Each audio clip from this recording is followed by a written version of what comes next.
Hello मेरे प्यारे सोना मोना, आप लोग कैसे हैं। आशा करते हैं कि आप लोग सही होइएगा और अपने पढ़ाई में व्यस्त होइएगा।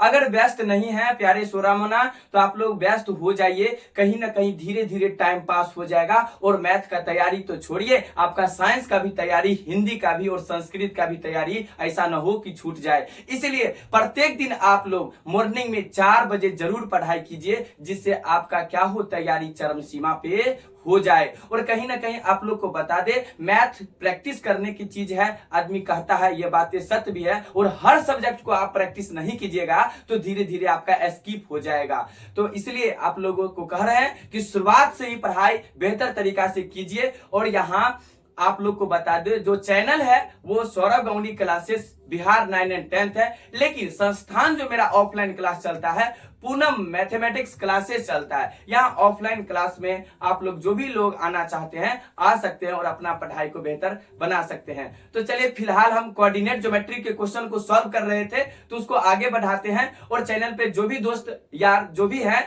वो, आप चैनल पे न्यू है तो चैनल को सब्सक्राइब कर लीजिए, बेल आइकन को प्रेस कर लीजिए, जिससे हर नोटिफिकेशन आपको जल्द से जल्द पहुंचे। और भारतीय भवन के ऑल क्वेश्चन का solution Saurabh Ganguly classes Bihar 9 and 10 पे आपको मिल जाएगा। तो चलिए क्वेश्चन है 5 का 1 नंबर है, ध्यान से देखिएगा। बहुत ही मजेदार क्वेश्चन है और एक एक करके हम सॉल्व कर देंगे।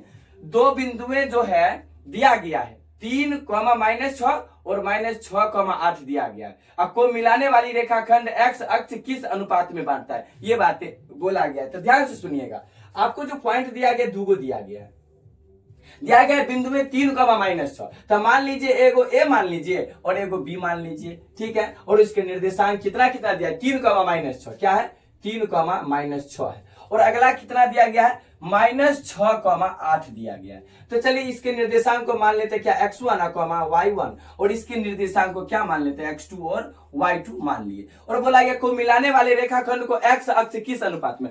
जब इसे ही बात करता है, x अक्ष की बात करें तो y क्या हो जाता है, 0 हो जाता है। क्या हो जाता है, 0 हो जाता है। जब बात करेगा y अक्ष का तो x क्या हो जाएगा, 0 हो जाएगा। तो मान लीजिए कोई पॉइंट यहाँ पर C है, उसके निर्देशांक को मान लेते हैं क्या, आपको x बोला तो x हो जाएगा और y क्या हो जाएगा, 0 हो जाएगा। क्या हो जाएगा, y कोऑर्डिनेट क्या हो जाएगा आपका, 0 हो जाएगा। तो लगा दीजिए, अंतः विभाजन सूत्र से बना डालिए। तो अंतः विभाजन सूत्र, अंतः विभाजन सूत्र, अंतः विभाजन सूत्र C बराबर C x, 0 है तो 0 क्या होता है, mx2 प्लस nx1 बट्टे में m प्लस n, कॉमा फिर क्या हो जाएगा, my2 प्लस ny1 बट्टे में m प्लस n।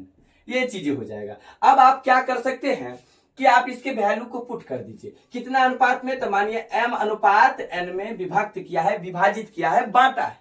तो चलिए आगे चलते हैं। अब क्या करिए, हम हमेशा क्या बोलते हैं, 0 के बराबर वैल्यू को कर लीजिए, जिससे क्या हो, m अनुपात n आपको निकल के आ जाए। तो चलिए हम भी वही करते हैं, 0 बराबर, तो 0 आपका कौन सा है, y है ना, कोटि है ना, तो कोटि को कोटि के बराबर करिए, अर्थात y को y के बराबर कीजिए। तो 0 बराबर क्या हो जाएगा, my2 प्लस ny1 बट्टे में क्या हो जाएगा, m प्लस n हो जाएगा। चलिए अब 0 बट्टा में एक, कुछ होने तो एक लिख सकते हैं, नहीं भी लिखिएगा तो चलेगा, लेकिन कोई प्रॉब्लम नहीं, हम लिख दिए हैं। m है तो m लिखिए।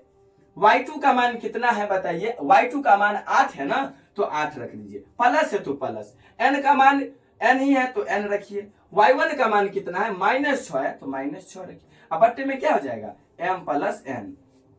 अब ध्यान दीजिएगा आप लोग, m प्लस n को 0 में गुना करिए, क्रॉस मल्टीप्लाई करिएगा तो 0 में गुना कर रहे हैं तो क्या हो जाएगा, 0 हो जाएगा। 0 बराबर 1 से गुना करिएगा इस सब में तो क्या हो जाएगा, 8 को m से गुना करिएगा तो 8m हो जाएगा, प्लस को माइनस से गुना करिएगा तो माइनस हो जाएगा, 6 को n से गुना करिएगा तो क्या हो जाएगा, 6n हो जाएगा। चलिए इधर सॉल्व करते हैं, फटाफट कर देते हैं। क्या है देखिए, तो आप इसको क्या लिख सकते हैं, 8m ना, तो 8m, अब ये क्या है, -6n है तो बराबर किस पर लाइएगा तो क्या हो जाएगा, प्लस में 6n हो जाएगा।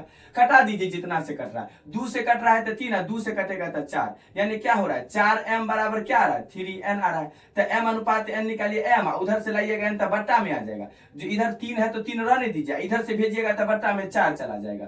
तो ये आपका क्या आ गया, m अनुपात n आ गया। इसी को बात को आप ऐसे भी लिख सकते हैं, m अनुपात n बराबर में क्या, 3 अनुपात 4, तो 3 अनुपात 4 हो गया आपका कोई किस में विभाजित करता है, x 3:4 में विभाजित करता है, तो 3:4 आपका क्या हो जाएगा, राइट आंसर हो जाएगा। वेरी सिंपल क्वेश्चन, इस क्वेश्चन में कोई जान नहीं, 5 नंबर फोकटिया का मिलता है, ऑब्जेक्टिव में आपको 15 से 17 क्वेश्चन दिया हुआ रहता है, तो आपका आंसर क्या हो गया, 3:4 हो गया।